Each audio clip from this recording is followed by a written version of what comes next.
How to create an artist profile on Spotify. Hi guys, in this video I will tell you how you guys can create an artist profile on Spotify. Simply come on to artist.spotify.com/home and then you guys are gonna see this page. So over here you guys can basically see all the different features that they offer you. They give you some of the best features, and over here you can also see how you can build your audience at any stage, and you will be able to make money on Spotify and of course monetize yourself and make your music really popular.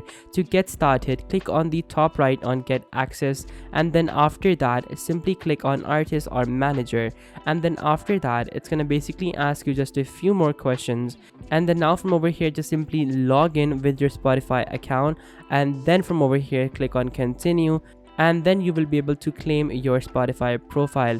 So now from over here, because I have an account on Spotify that I use for listening, it's asking me to claim my profile. But for you guys, it's gonna ask you guys to basically get started with a brand new account, and using that account you guys can basically create your artist profile and you will be able to get started with that.